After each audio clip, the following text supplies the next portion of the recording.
Hi everyone. Thanks for joining in. We have Leena Yadav with us today. Leena Yadav is an Indian filmmaker, and actually, that's a wrong description. So she's a director, editor, writer, and a producer. And she started as an editor in the television industry, where she directed shows for 12 years. The movie Shabd was her directorial feature debut, followed by Teen Patti. Teen Patti, I was looking, actually has Ben Kingsley in it, so that must have been an experience. Her international feature acclaimed film, which is Parched, was premiered at the Toronto International Film Festival. She's directed and produced three-part documentary series called House of Secrets for Netflix. Most recent, I think, was Rajma Chawal, which is this very delightful show that was running on Netflix, started in 2018, and stars Rishi Kapoor, amongst others. So lots of very interesting credits that Leena has to her name. So thank you, Leena, for making the time for meeting with us. But that's what I call the LinkedIn bio, right? That's the very been there, done that sort of a bio. So we'd love to hear from you about your journey as a creator, as a creative person. If you would talk a little bit about that, it would be great. And it is showing that your bandwidth is low. So yeah, I don't know if you can do much about that.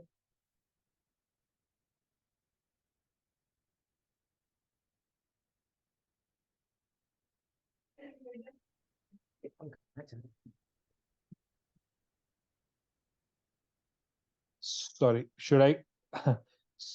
Sorry. No So problem. I think the network issue was mine. Yeah, I realized that. So you missed your own intro, which is not much. That's Uh, absolutely right. but what we would like is a longer, more personal. My question where I closed was, I walked through a summary of your work, but my question was, this is more like the LinkedIn bio, more like the professional profile. But we'd like to really understand a little bit more about you as a creative person and your journey as a creative person. So do tell us.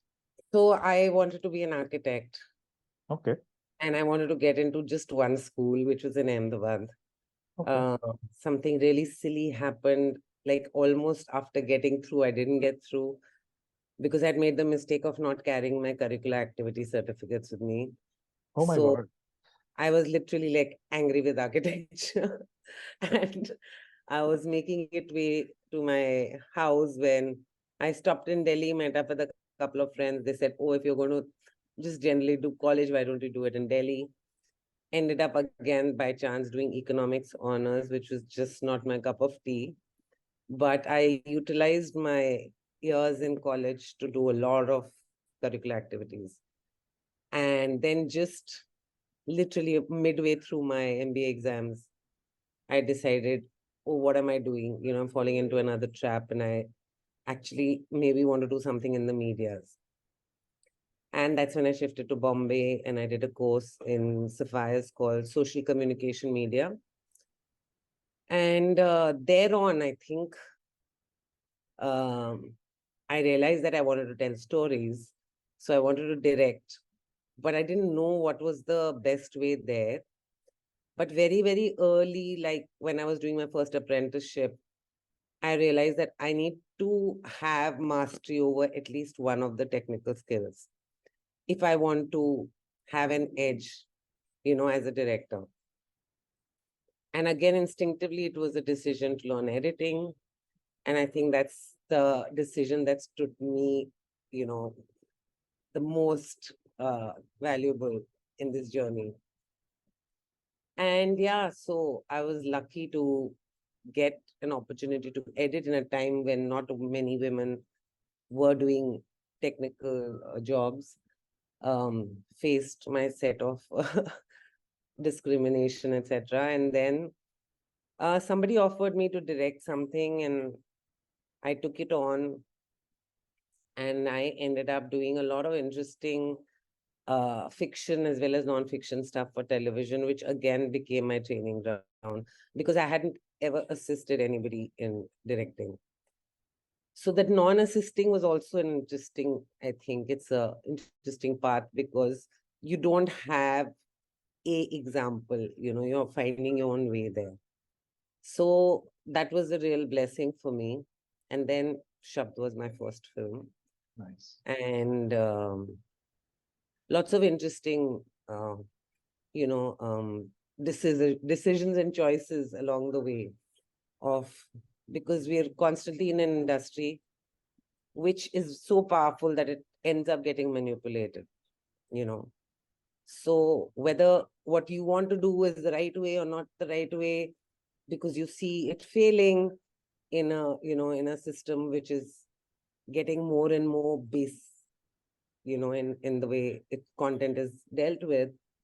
So lots of those choices along the way, some right, some wrong.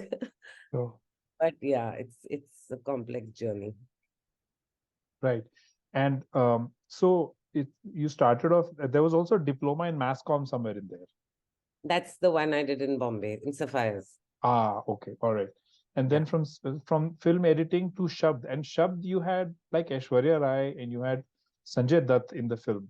So that's a Yeah. pretty heavy cast. So Yes. was it a lot of networking? I mean, how do you, I mean, people would dream of being able to work with people like that, right? So it's a big deal. Yeah. And this was back in 2005.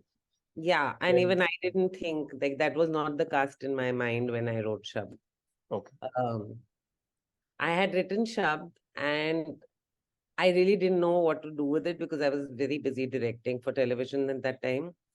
And my husband, who had started working in film, he's a DOP. Right.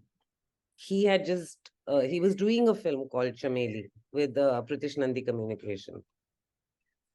And he told me, like, why don't you go and pitch this shop to them? And I was like, no, maybe I'm not ready yet. I want some more time. So he said, nobody's going to, wait for you and nothing's going to happen overnight. So why don't you go and give it a shot? So I met them and literally like within 2 months of that, I was meeting actors to cast in the film. Oh, wow. So that's the other thing over here, which I was so nervous about because specific to the Indian film industry, a lot of this thing happens by narrations. Yeah.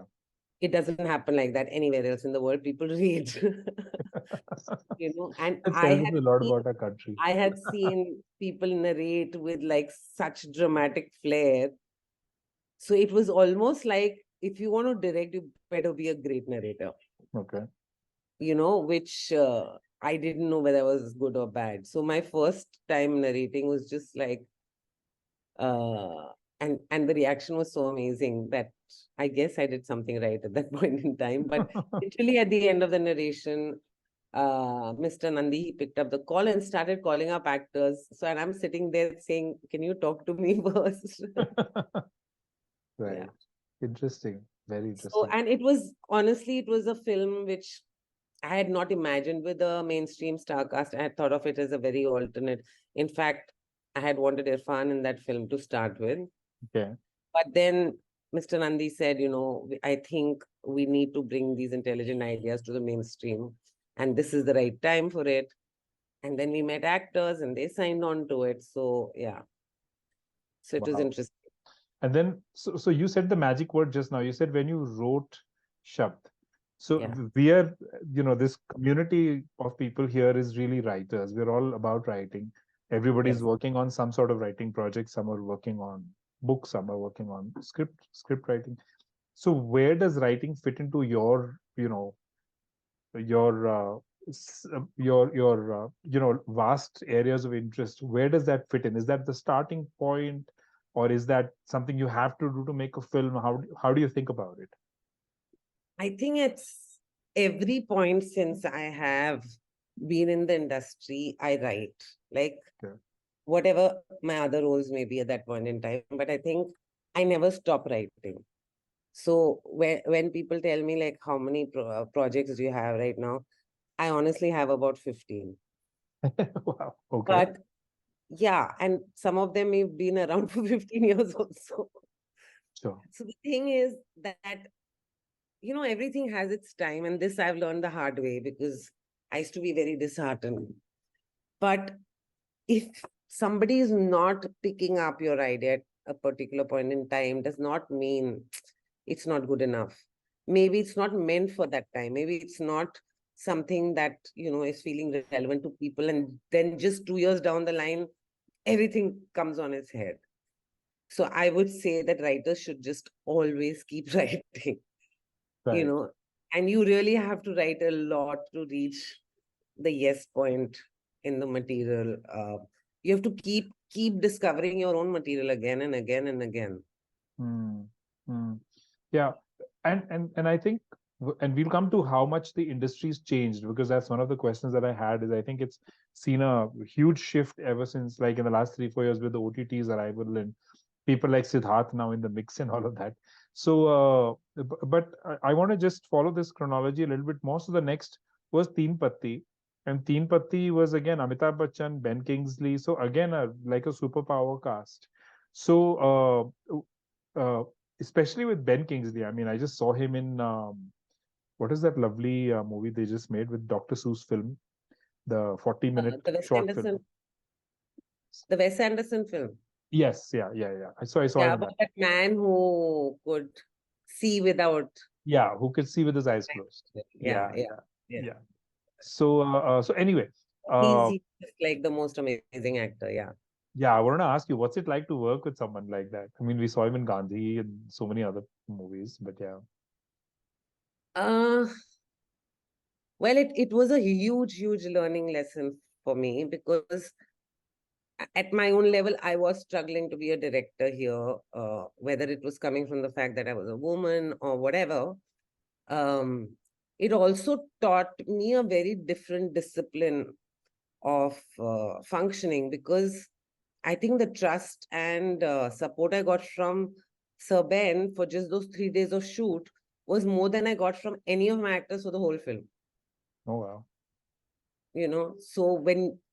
So this whole system of stardom and egos is, I think, really magnified in our industry. It is. Yeah, And I yeah. understand where it comes from. It does come from a very survival perspective. We are many more people for the job. Uh, Mm, but at some level, it takes away the joy of working. mm. So, I mean, I was honestly, till the end, it was so unbelievable that I was going to be working with him, that I think moments before saying action, I was just like, what the hell is going on? Is this for real? And, Right. you but after that, I mean, he was so prepared, and he was so into the process. It was not just about him. He understood a pressure that was there. He understood intent, you Mm, know. mm. Letting yourself be that vulnerable, even in that position, I think, is a huge boon. So from these two films, which was like Shabd and Teen Patti, which were more urban and more glitzy and more mainstream, you went to Parched, which was actually an award-winning film set in rural Gujarat. About largely about women. So that was again, and all of this is your original writing.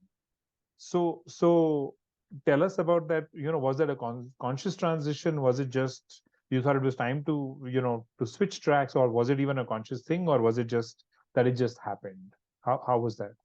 Um, there were a lot of things that led to that. One of them being the fact that after Teen Patti, I felt like I should not direct anymore, because Oh, I felt I didn't get heard and I was not appreciated.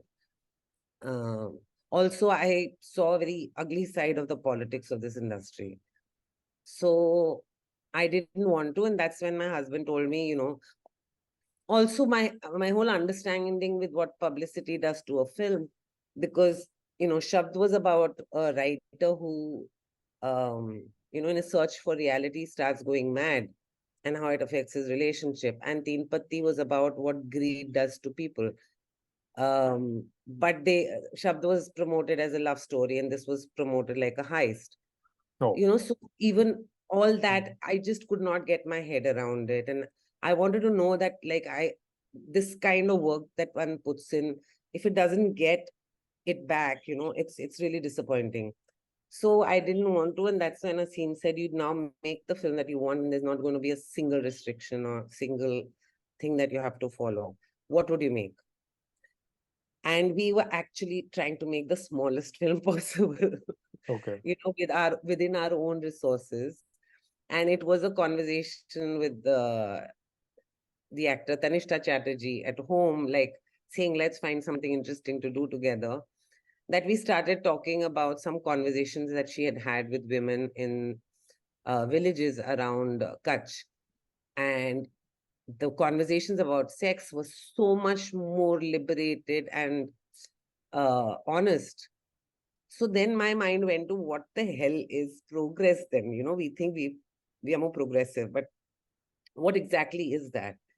So starting from there, we wanted to make a comedy and really beat the shit off Sex in the City and make Sex in the Village Oh, and nice. really have these conversations. So that's where Parched started off from, the intent. But the moment I started writing, obviously more serious themes came in because that was the times that one was being very troubled by things. And then slowly started it. A lot of the stories actually came from the women that I met. I traveled with Tanishtha and a part of it without her for months in Kutch, had many, many conversations with women. And for me, the real switch point, now this is as a writer and a director, for me, the real switch is the moment I know that it is my story. That's when I really commit to, that's when I know this is happening. It always does start off as their story, But for me with Parched also, I came back to Bombay, I started writing and I said, whom am I kidding? Like this is going on right here, within the educated people. So, and then I sent my script out to friends who were in films from across different countries. And for the first time, I didn't get feedback. I got back more stories, So then I realized that something so rooted is actually something so universal. It was also very heartbreaking. I mean, and then that when I traveled with Parched, the conversations that I had across all countries, I went to over 20 countries. It was heartbreaking that, like, as humanity, where are we? If we are saying Parched was a story in a village with no education, with no, even TV was not available. Right. So then I just knew that this is a universal conversation that we are still having. Right. I don't know, I was meandering somewhere. Did I answer your question? You did definitely answer my question. I'm just trying to. There's somebody who's on unmute. Can I just request everyone to mute yourself, please? Because I don't want to have to. Okay. All right. Yeah. So you were talking about Parch and you were talking about the process. And I was looking at your Wikipedia profile across all of your work. And the interesting thing that comes up, in fact, I'll see if I can show it on the screen very briefly. But the interesting thing that comes up is if you look at it like this, I don't know if it's visible. Yeah, there you go. Okay. Yeah. So you can see that the green boxes everywhere is what Leena has been doing, which means she's been director, writer, producer, and editor for a vast number of her own films, right? So except for Thank You for Now, I think most other films you're doing at least three, if not all four things. So you're director, writer, producer, and editor. Except for forced us to become producers. Yeah. And it also was really amazing that when you had that power, you can use your resources so much more, uh, uh, intelligently, I feel. Because otherwise, the moment there is another person, it becomes a tug of war and ego will always come in. And so I found that when we wanted to do things which were restricted and Aseem and me producing actually brought benefit to the project. Okay. Now let's cut to the question that I was wanting to refer to earlier, which is, the industry has clearly changed. It's changed quite drastically. Now it seems almost like there are two parts to the industry. There is the old industry, which is, still about people reading out their scripts and doing things the way it was done like 20 years ago. And then there is this whole new professional set of players in the industry who behave very differently and who seem to act very differently. That seems to be coming back to me from various people. We talked to Nikhil Sachin, we talked to Siddharth himself, we talked to Anirban last time, and that's coming back. So, do you see that, or is it just simplifying things? And if it's true, then what's your take on it? I think, yes, there is the old and the new, sometimes even coexisting in the same place, in the same space. Okay. And I think there are lessons to be learned from either. I don't think one or the other is better, because whether it's the new or it's the old, it's also very influenced by us, the way we are culturally. Right. But interestingly, I really experienced that beautifully when we were doing Rajma Chawal. Because Rishi Kapoor was used to another era of, working. And he was really, really stuck with the idea that his best performance is when he dubs a film. Okay. And he would refuse to, no, and then probably he got, his trust got misused by people, where he may have worn the lapel and people use that sound without his knowledge or whatever. So he would refuse to wear the lapel also on set. Oh boy. Okay. So then I had to have a deal with him, but I had such a beautiful time working with him, because he could see that even I trusted him completely, and I got him to trust me a little bit. And I said, listen, I will not release this film till you see what I do with the sound, and I will dub the whole film. But I may keep the dub part or the non-dub part, the location sound. But you have to trust me with that, and I will run it by you. So then he started like calling for the mic, and the whole sound department used to be petrified of him. So one day they came to me and they said, he's actually calling for us. Usually he was shooing them away. Okay. But I realized there were a lot of things that he brought a wisdom. Like sometimes he would tell me, why are you taking this long walk? It's going to get cut. So, it is years and years of experience with some of the greatest people, right? That wisdom is not for nothing. It's not like the world has changed and that's irrelevant right now. Yeah. We have to keep, watering it down and bringing it into the new constantly. Right. Right. And so that was a Netflix show, right? Rajma Chawal was Netflix. That was a film which we made and then it got picked up by Netflix. Okay.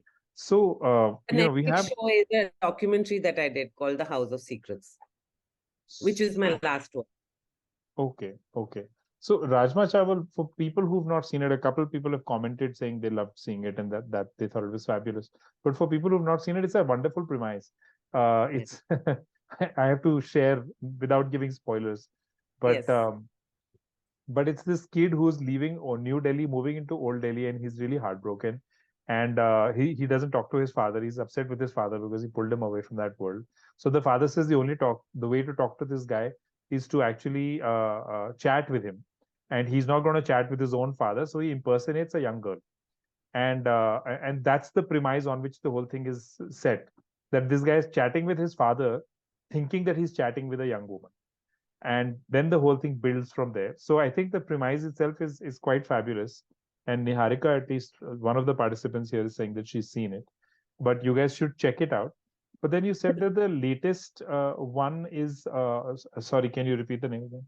Yes. So the latest one is a documentary series that I did for Netflix. It's called The House of Secrets, the Burari Deaths. Oh, it's you about okay. the real case which happened where a family of 11 members found hanging in their house in Burari, Delhi. Yeah. No, I know of the incident. I didn't know that that's what the show was about. So, so this is again switching genre, because Rajma Chawal is pure, non-fiction, commercial, mainstream kind of work. Yeah. Whereas this is dark, this is non-fiction, this is probably a little investigative. So, again, conscious choice just happened. Where is this coming from? I get asked this question all the time, but I'm going to work on every genre possible. I don't have one story that I'm going to tell over and over again. I have a quest for many, many, many stories. Lovely. Uh, Yeah. so I don't know. It's not about conscious, non-conscious, but I'm not attracted to a genre in terms of, for me, it is about finding the story challenging and then finding a way to say it. Okay. You know? And the human psyche is what really, really draws me. Right. So it can be, I mean, and I am doing a horror with Sid Jain soon. Oh, what fun. Yeah. Okay. My list is getting longer and longer. Uh, so this is something, this is very interesting um, aspect of creative people. Because with authors also, there are these two schools of thoughts. Even for people writing books, there are these two schools of thought. One school of thought says you should get into one genre, you should stick with it, and you should get really good at it so that your reader knows what to expect. And, so if you're a Agatha Christie, you know that it's a murder mystery. Or if you're a, PG Wodehouse, then you know that it's X, right? And then when X tries to do Y, then it becomes a problem. And then there are people who, Stephen Fry has this fabulous saying where he says, we are not nouns, we are verbs. So I'm not an actor, I'm somebody who acts. I'm not a director, I'm somebody who directs. So it's the same thing. You're not a non-fiction filmmaker. You're a filmmaker who's making non-fiction now, and then you can make Y. So you're a verb, you're not a noun. Yeah. And I think that's a very interesting lesson. And people have asked me, and we have conversations, and there are some people who are very formulaic in their thinking. I think even in cinema the same thing works, right? When you think Yeah. Karan Johar, you think it's going to be a certain type of film. That's just the definition of who he is and what he does. And same for so many directors, that okay, they stick with this one type, but then there are people who will experiment. And so do you have a point of view on, and clearly you're on the experimenting side of things, where you're saying do what you want and market gaya tere lene. But is that You know, advice you'd give to people also? no, it's great if a person is attracted to a particular genre and all their stories are around that genre. But to say that this is what build it as, then you're delivering, like build, because the audience expectation, you're not delivering. If you start delivering to that, then you're delivering. Then it's no longer, the art has gone out of it. Then you're so conscious of, this is who I need to be able to do that. And there is no guarantee in that, honestly. There's no guarantee in that at all. So whichever route you take, for me, I get bored. I mean, I cannot do the same thing again. Like, Sure. I have to at all times be, really challenged. Then how am I going to do this to start Right. with? Right. Like, a lot of people ask me that how did I just like move to docu without a thought? It was really amazing, the learning that I have, that I will bring back to narrative from docu, because I had to constantly not have a narrative. And then the joy of the narrative revealing itself, because you went in with an honesty and you're not going in. So for me, like I said, that when it becomes my story, it's even Burari it felt like it could happen right here, in my neighborhood. Yeah. So for me, that judgment going out of the making is really important, to come to a zero and then let the material again. Because that actually got amplified the moment I did the documentary. Is like, I am going in to do an interview. I don't know where I'm going to go with. I'm finding my way through the thing. And that's what made me realize that interviewing itself is the biggest performance of documentary. Right. Yeah. Because that's where you're getting your performance out. So actually you're playing with the same tools, but in a different combination. Right.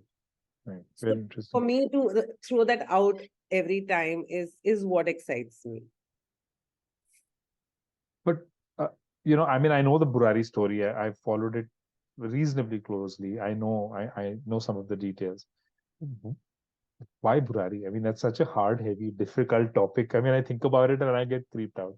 And you must have gone to their house and talked to all the people in the neighborhood and everything else. Yes, I mean, they that's what a were some of the documentary most is. difficult conversations ever. Yeah, I can imagine. So, yeah. Why? Because actually I also followed it a lot when it happened, Mm, because I just didn't buy into any of the narratives that were being sent out. mm, And then it was like, I don't buy that 14-year-olds today who are going to school, they're not in isolation, mm, would, go in for something like this.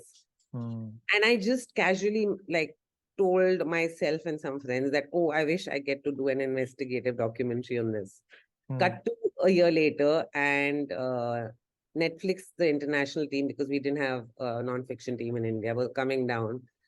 And I got a call and said, do you want to meet? Which was also so random, because why would they call me to do a documentary, to meet the mm, documentary team? And so I realized they're just filling slots. But I said, no, I do have something interesting that I would like to pitch. And I pitched it and they loved it. And, it moved so fast. And so why? Because I felt like I didn't know.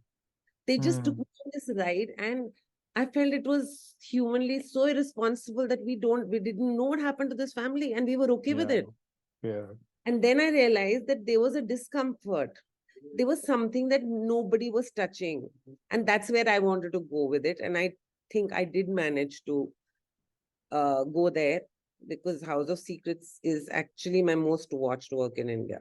Oh, wow. I have gone to small towns where people have surrounded me, and a lot of people I mean, it was very horrific for some people to watch, because Mm. it was really close to the bone. And I think we did manage to take the narrative out of that whole tantra mantra bullshit that the media built up with this case. Yeah, yeah.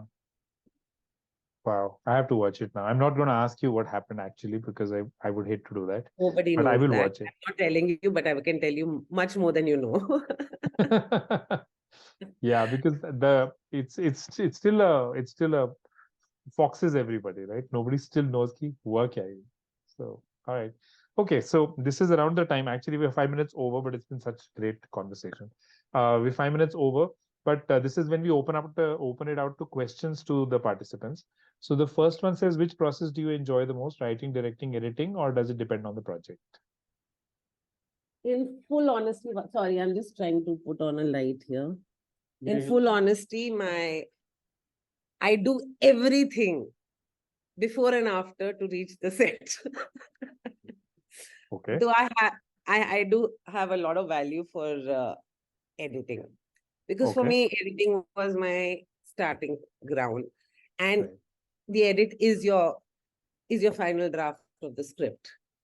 Yeah. So I have a lot of value for the process of editing and the editor themselves. So I make sure that I don't edit my own material. Okay. Very big lesson I learned for myself. I think Shabd was the only film I edited myself. Yeah. And so, yeah, but the biggest adrenaline pump is to be on set with 100 strangers, 100 artists, Hmm. and make one thing. When you get Hmm. that aha, that's what I live for. Nice. Lovely. Okay. Next question is from Niharika, who, by the way, commented that um, she simply loved Rajma Chawal. She's a fan of yours for that work. And she also said that my Sunday was incomplete without watching Star Bestsellers. That was also part of your work. So she says that Oh, please that's take so me back lovely. to I that have time. So yeah, there's a question here saying, please take me back to that time by sharing the experience of that show. So tell us something about that. about Star Bestsellers. So Star Bestsellers was a blessing in, I think, the era just before before TV went to doom, Right. before the Sas Bahus took over. Hmm. I think it was one of the most creative spaces. And then the show came up, which was like doing a 1 hour film. And I think all my contemporaries, Imtiaz, Anurag, Tigmanshu, I think we did some of our most interesting work in Star Bestsellers. In fact, that's why I'm very disappointed that it should be collected and put on some of these platforms or wherever. But it was the best time. I mean, and it was the most creative time. And when I look back at the spirit at the time when we did Star Bestsellers, and now we've moved back a million years. Mm, The freedom that a filmmaker had, experimentation was really, really encouraged, and people would, wow, you know what he did. We were mm, playing with format, with storytelling, with performance, with mm. the way our shows looked. Everything, I think, was really, really amazing at that time. Yeah. So her question further was, is it difficult to disconnect yourself from a story after working over it for long? How do you do it? Do you disconnect? I mean, that's the first question. I do. You Okay. have you Okay. have to, and even if you don't want to, this whole Mm, process of publicity and release and the pressure and tension and politics around it makes you disconnected. But I mm, think the pain, uh, for me, actually, because I work so closely through all the three stages, since I write myself, so I'm intensely involved at that point. I'm directing, and if I edit or I don't edit, I'm super involved in the edit process. mm, So for me, I need to disconnect even between, and that's really important. I learned it the hard way. I struggled with it in my first two films, but I think I'm getting better at it. So okay. writer, get out of the way, because now I'm directing. I don't want the writer's voice in my head, Okay. because I have to function as a director with the resources I have, with the possibilities I have, Mm, in terms of letting go of ideas sometimes and letting in newer ideas at sometimes. mm, And then I have to shove the director out of the room. I sometimes let the writer enter when I'm in the oh, edit stage, okay. Wow. because that now has to reconnect with my writing, in some way. Wow. So I think somewhere the process itself does give you some kind of closure. There is always a slight depression that does set in when a project gets over, Right. you know, whether it's attachment to the idea, it's the team, or the attachment to that narrative. I mean, earlier I used to feel scared giving out my script as a writer to the director also within me, you know, Okay. because because each stage comes with its own challenges and requirements. But I think you get closure, the whole process itself, because it's like a quest you get on. You're trying to find things, you're discovering things, their disappointments, but it's a wholesome journey, Right. which leaves you a bit like tired and wasted for a while before Mm, you can pick yourself up. And so I don't have a fixed answer, and I think each time it's been very different. mm. But I think the process does give you at least a part of the closure. Okay. Cool. Next question is from Ritu. She says, do you write all your scripts? If not, how do you work with script writers? I don't, so I think my first film was the only one, no, that and Parched, that I wrote at least screenplay by myself and only involved people at dialogue level. But I like working with writers, actually. I like uh, having another perspective constantly in the process. Um, and it's very different with each writer. One of my longest and most amazing collaborations has been with a writer called Shiv Subramaniam, who's an amazing, amazing writer who's written Chameli Hazaro Khwaishein 1942. He also Mm, co-wrote Teen Patti with me. okay. So with Shiv and me, it used to be the process, and that was the first intense co-writing I did. So we would discuss a lot before we will start writing anything. And then any one of us would take the lead and say pen down 10 scenes, send it to the other person would put their bits in. And the flow was so beautiful with Shiv that none of us were holding on to things, and we didn't mind if like he changed what I had written or I changed what he had written. So we were mostly bouncing it back and forth, then meeting intensely in between, discussing again, then going back. Right. So it's different with each writer. Okay. Okay. Great.